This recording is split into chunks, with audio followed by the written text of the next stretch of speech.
Most people slow down after 70, but not everyone. There's a small group of men and women who keep moving, keep learning, and keep leading long after others begin to fade. They're not lucky, they're not superhuman. They've simply kept certain skills alive, and because of that, they've bought themselves more time. If you're between 70 and 80 and can still do the following 8 things, consider yourself rare, because each one is a marker of strength, clarity, and biological youth. And if you can't do all 8 yet, don't worry. You'll learn what to rebuild and how to protect your future. Stay to the end, because the final sign is the most powerful predictor of whether you'll thrive or slowly disappear.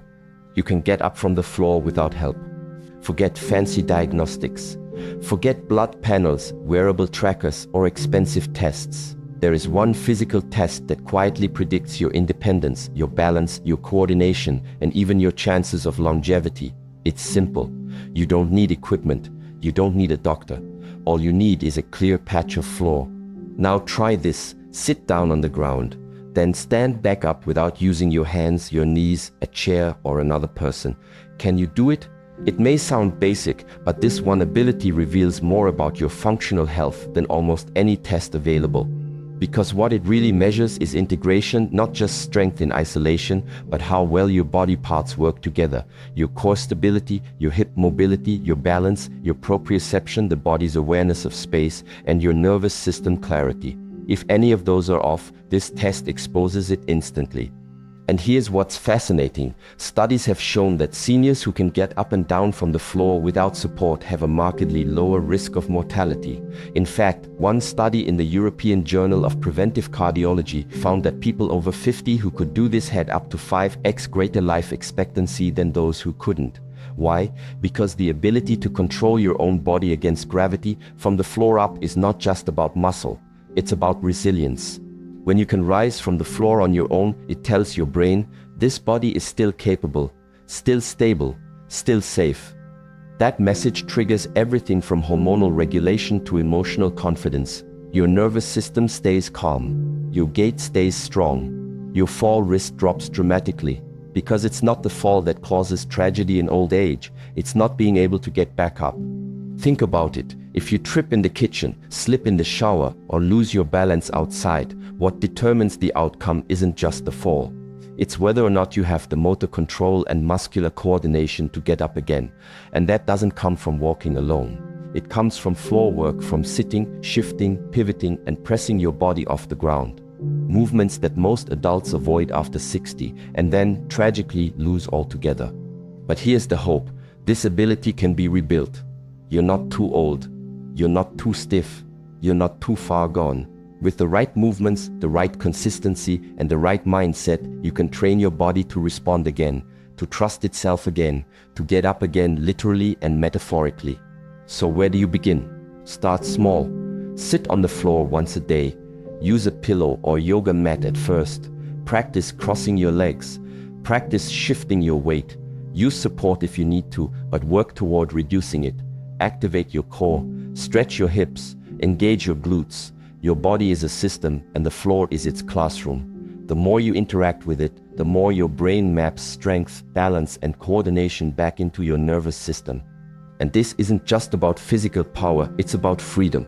Because what does independence look like at 75? It's not about driving fast or lifting heavy. It's about being able to bathe safely, pick something up without tipping over, garden, sit with grandchildren, get off the couch without strain. Walk through your home confident that your legs will hold and your body won't betray you.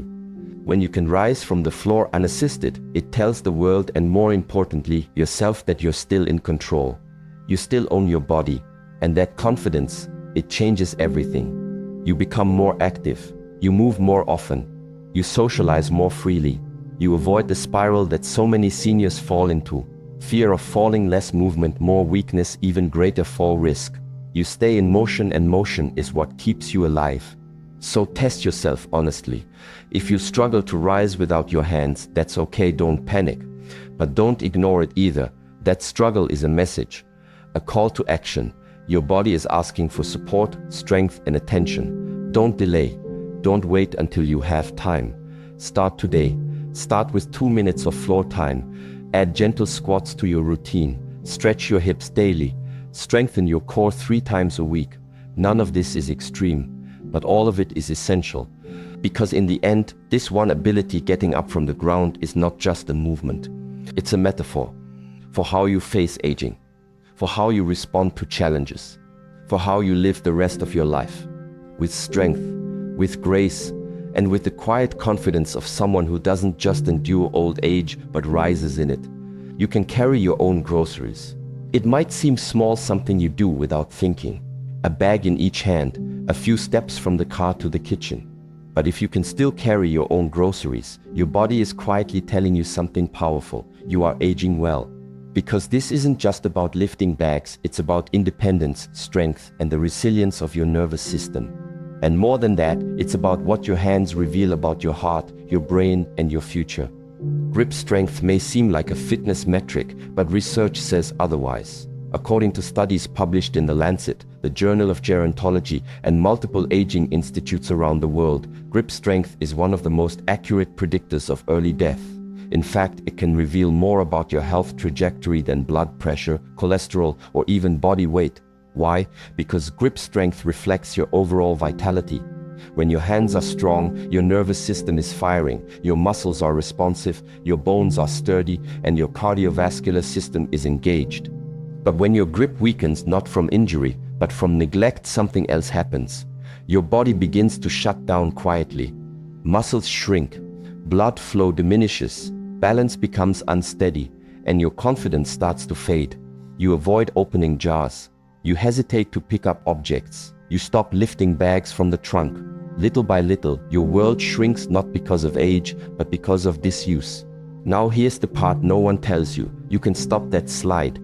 You can restore strength, even if you're in your 70s or 80s, even if your hands ache, even if you've been sedentary for years. Your muscles don't forget how to respond, they're just waiting for the signal. And that signal starts the moment you decide to challenge them again, safely, consistently, and with intention. Carrying your own groceries is one of the simplest, clearest tests of this ability. Can you lift a bag without pain? Can you carry it from one room to another without dropping it? Can you move something across the kitchen without feeling strained?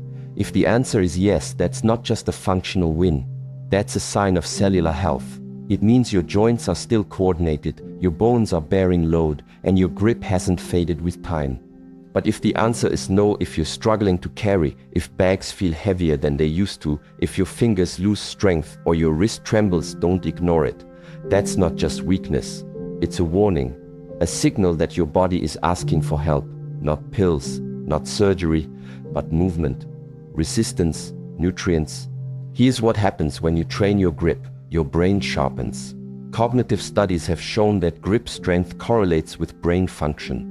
Seniors with strong hands often have better memory, quicker reaction time, and fewer signs of cognitive decline.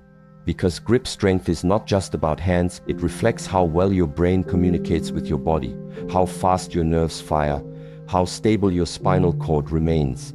When your grip goes, your brain follows. But the opposite is true too. When your grip returns, your mental clarity rises. Grip strength also supports your heart. Every time you hold weight, your cardiovascular system is activated. Blood pumps more efficiently, vessels dilate, your heart rate stabilizes under pressure. And unlike intense cardio, grip training is low impact. A simple dead hang, a light kettlebell hold, a firm squeeze of a rubber ball. These build endurance at the deepest level, not just in muscle, but in circulatory resilience. So what can you do? Start with intentional lifting. Carry one grocery bag in each hand and walk slowly around your home. Squeeze a towel tightly and hold for 10 seconds. Use a gripper tool once a day while watching TV. Hang from a bar if you're able, even with feet still on the ground. These movements seem basic, but they rebuild connection. They reawaken the nerves in your fingers, strengthen your forearms, and most importantly, remind your brain that your hands still work. And remember this, your hands are not just tools. They are messengers. They reflect how much you still engage with life, how much you cook, clean, lift, move, carry, protect. When your hands are strong, your posture improves, your gait becomes more secure, your breath deepens. You feel more present, more alive. That's why this isn't about vanity or toughness. It's about freedom. The freedom to carry your own bag, to grab your own suitcase, to pick up your grandchild, to open your own jar, to live without hesitation. That is dignity. That is health. That is power. So the next time you carry a bag into your kitchen, pause. Feel the strength in your fingers, the steadiness in your wrist, the confidence in your stride. And remember, this is your health speaking. You can remember names, tasks, and details without confusion. There's something sacred about memory, not just because it helps us remember names, appointments, or where we left the keys, but because it holds the essence of who we are. It holds our history, our relationships, our stories. And when we can still access those things clearly, even in our 70s or 80s, we haven't just aged well. We've protected something deeply human. Most people think memory loss is inevitable with age, that it's normal to forget names, that it's expected to lose track of time, that you're supposed to tell the same story twice at dinner and forget you already said it. But that's not entirely true. Yes, some slowdown is natural, but confusion is not. Disorientation is not. Struggling to remember a familiar face or a daily task, that is a warning, not a normal part of aging. So if you're still able to remember people's names, if you can hold a sharp conversation without trailing off, if you know what day it is, where you need to be, and why you walked into a room, then your brain is still firing well. And that's not just luck. That's not something that just happens if you're lucky enough to avoid dementia. That clarity is the result of a lifetime of engagement. A lifetime of reading, solving, writing, moving, connecting, learning, and staying mentally active, even when no one was watching. Because cognitive health doesn't just happen in the brain. It happens in the nervous system. It happens in the gut. It happens in the habits you repeat or neglect every day.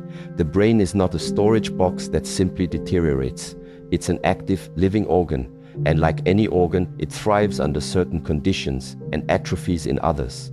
And one of the biggest conditions, use. If you don't use your mind, it begins to retreat. If you stop learning, you stop retaining. If you stop asking questions, you stop caring about answers. If you stop reading, solving, exploring, your neurons stop growing. The synapses between thoughts begin to shrink and the fog sets in. But if you still remember people's names, you're still forming new connections. If you still pay bills, keep appointments, retell a story clearly, or remember a joke long enough to share it, you're still active inside. You're still present. You're still connected to your environment. That is a skill. That is a practice. And it is a gift that must be protected. Because the moment memory starts to erode, it doesn't just affect how you think, it affects how you relate. When you forget names, you pull back from people. When you forget conversations, you speak less. When you doubt your words, you stop telling your stories. You stop leading. You stop laughing. You stop participating, not because you want to, but because you feel unsure. That's the real danger of cognitive decline. Not the forgetfulness itself, but the withdrawal it creates. The shrinking of your voice. The fading of your identity. And once that begins, it's not just the brain that suffers. The heart follows. The body slows. The motivation dies. Because without clarity, we begin to feel irrelevant. And no pill can fix that. So how do you stay sharp? You stay engaged. You keep learning, even if it's small. You try to remember new names not because you have to, but because you can. You challenge yourself to read unfamiliar topics. You write things by hand. You cook new recipes without the book.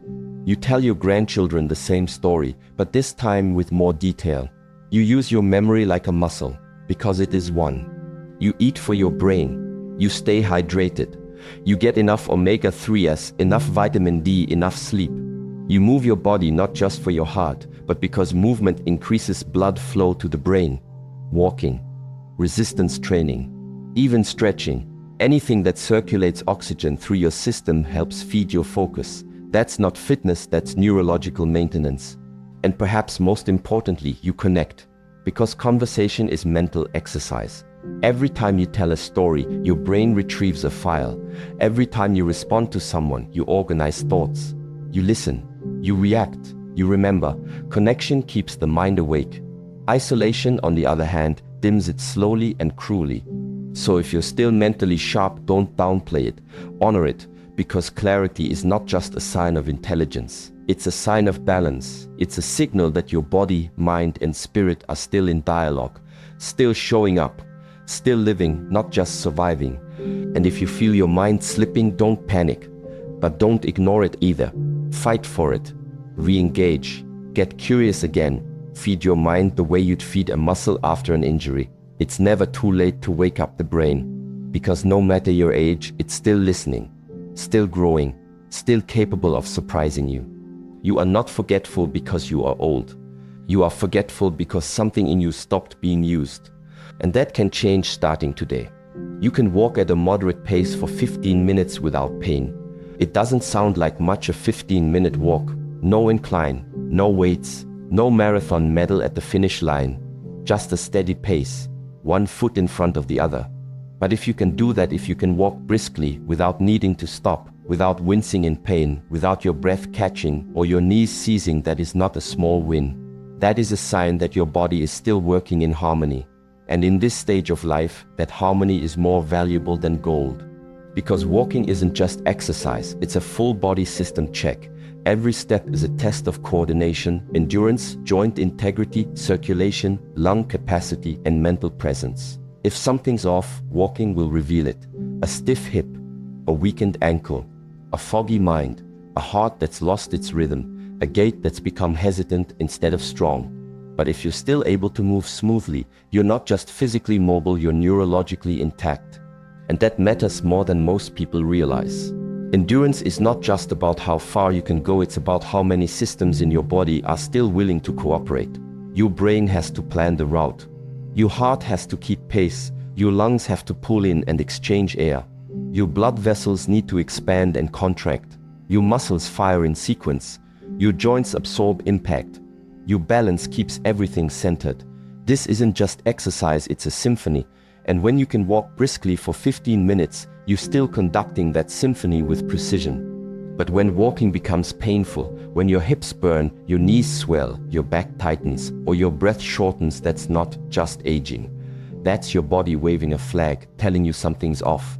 It could be inflammation, weak glutes, poor posture, shallow breathing, or even cognitive fatigue. And the worst mistake you can make is to accept that pain as permanent. Because here's the truth, the moment walking becomes a chore, the walls of life begin to close in. Why? Because walking is freedom. It's how you get to the bathroom safely. It's how you make your own coffee in the morning. It's how you go to the store, visit a friend, step into sunlight. When walking hurts, when it becomes limited, so does your world. Your radius shrinks. You stop going out as often. You stop exploring. You start saying no. You start avoiding stairs. You lean on others more. And piece by piece, your independence slips away.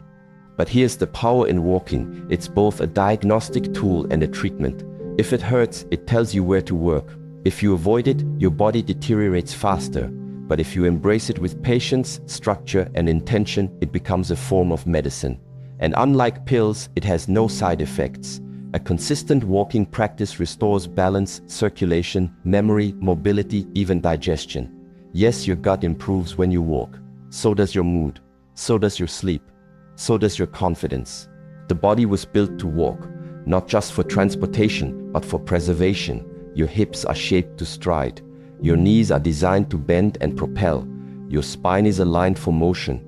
And when you give your body that motion daily, gently, consistently, you signal to every system, we're still here, we're still working, we're still capable. And this isn't about speed, it's about pace. A steady, moderate pace where you can still speak, but you feel your body warming, your breath deepening, your mind focusing. That's the zone where healing happens. That's where you build longevity, not in gyms, not on machines, not with aggressive protocols. Just by putting on your shoes and saying, let's go. If you can't walk 15 minutes today, that's okay. Start with 5, then 7. Build slowly. Add a few minutes each week. Track how you feel, not just in your legs, but in your mind. You may find that the fog lifts, the anxiety softens, the tension eases. Because movement doesn't just stretch the body, it stretches the soul. It gives you back a piece of agency that time may have taken away. And if you're already walking 15 minutes a day, protect that gift. Don't let comfort steal it. Keep walking. Vary your route. Add a hill if you're able. Walk with a friend. Walk in silence. Walk with intention. Every step you take is a statement. I'm still in control. I'm still participating. I'm still living, not just surviving. Because here's the truth. Once you lose your ability to walk comfortably, everything else becomes harder. Getting up, getting dressed, traveling, socializing. Moving becomes negotiation. Life becomes smaller. But if you can walk without pain, even for just a quarter of an hour, your future is still wide open. So treat your walk as sacred, not as a task, but as a testament to your endurance, your capacity, your commitment to stay alive in every way that matters. 15 minutes may not seem like much. You can sleep through the night without medication. There's a kind of power that goes unnoticed. It doesn't wear a medal. It doesn't make headlines. But it changes everything quietly, steadily, night after night. It's the ability to fall asleep naturally and stay asleep without pills, without constant waking, without that groggy, drugged feeling in the morning. Just a deep, healing, unassisted rest that restores your body in the most profound way. And if you're still able to do that after 70, that's not luck. That's a superpower. Most people don't realize how critical sleep becomes in later years, not just as rest, but as a form of recovery. As we age, our bodies shift. Hormones decline. The nervous system becomes more sensitive. Pain lingers longer. Inflammation creeps in quietly. And the one time of day the body is programmed to repair itself is at night. But only if it's given the chance to reach deep sleep, that rich, slow wave state where the brain clears debris, the muscles heal, and the immune system gets a full reboot. Yet for most older adults, this kind of sleep becomes rare. They wake every 2 hours. They lie in bed staring at the ceiling. They toss, turn, adjust pillows, drink water, and eventually resort to medication. And while sleeping pills may offer temporary relief, they come at a cost. Many sedatives don't induce natural sleep cycles, they induce unconsciousness, which lacks the neurochemical benefits of real, restorative sleep. Over time, this disrupts memory, damages focus, weakens immunity, and actually increases the risk of cognitive decline. So if you are still sleeping 6 to 8 hours straight without pills or aids, that's not just good enough. That's exceptional. It means your body still recognizes its circadian rhythm. It still knows when to shut down and when to reawaken. It means your brain is cycling through all the vital stages: light sleep, deep sleep, REM, and returning you to consciousness with energy and clarity.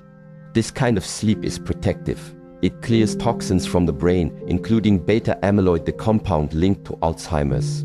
It balances cortisol, the stress hormone that inflames the body and disturbs blood sugar. It releases growth hormone, which aids in tissue repair, bone strength, and immune defense. And most importantly, it restores emotional regulation, which is why well-rested people are calmer, sharper, and more resilient, especially in the face of change, loss, or physical challenges. If you're wondering how to maintain or regain this gift of unassisted sleep, know this: it starts long before bedtime. It begins with light exposure during the day, especially sunlight in the morning, which tells your body it's time to be awake, setting the rhythm for when to wind down at night. It involves movement, even light walking or stretching, which clears cortisol and promotes melatonin later on. It includes nutrition, avoiding sugar and caffeine late in the day, and getting enough magnesium, healthy fats, and hydration earlier on. And it's built around consistency, going to bed and waking at the same time every day, even weekends. But perhaps the most overlooked factor is this: your relationship with stillness. Many seniors carry stress into bed, unspoken fears, regrets, loops of memory, or future dread. And without a way to process that tension, it lingers in the nervous system, preventing deep rest. So build in a ritual. Journal. Breathe deeply. Turn off the TV and the phone an hour before bed. Stretch. Pray. Listen to calming music. Let your system know we are done for today. It's safe to let go. Because the truth is, you can't force sleep, but you can invite it. You can create the conditions for your body to relax, not just physically, but emotionally. And when it comes, sleep does what no medicine can. It restores you without effort. It heals without noise. It strengthens you silently from the inside out. If you've lost the ability to sleep well, don't panic, but don't ignore it either. It's not just part of getting older. It's often a sign of imbalance in blood sugar, hormones, emotional stress, or nervous system regulation. And all of those can be improved. You don't need to live in a state of exhaustion. You don't need to get used to feeling foggy. Start rebuilding. Slowly, remove the alcohol, add magnesium, lower the light, keep the room cool, introduce stillness. Then give your body the message it's been waiting for. You're safe now. It's time to rest. And if you're one of the lucky, or rather disciplined few who still sleep through the night without anything in your system but breath and peace, protected with everything you have, because that sleep is not just rest, it's medicine, it's memory protection, it's mood regulation. It's the difference between surviving and thriving. Don't underestimate it. Don't trade it for late night screens, extra caffeine, or shallow comforts. Protect your sleep. Because if you sleep well at 70, you move better at 75, and you think clearer at 80, and you stand taller at 85, and you're still fully alive at 90. And it all starts when the lights go out and your body says, I've got this. You can stand on one leg for 10 seconds. Balance equals brain health. This test seems simple, but it's profound. The longer you can stand on one leg without wobbling, the sharper your reflexes and coordination. This reduces fall risk, one of the biggest killers after 70. Try it daily. Train it like a life skill. You can say no without guilt. Emotional health is physical health. If you can set boundaries, protect your energy, and say no to what drains you, you're aging with wisdom. People who stay mentally clear and emotionally centered live longer, not because they avoid stress, but because they stop inviting it. You can still learn something new. The rarest gem is the mind that stays curious. If you're still learning new skills, new technology, new languages, even new hobbies, your brain stays young. Neuroplasticity doesn't end with age. It ends when you stop feeding it.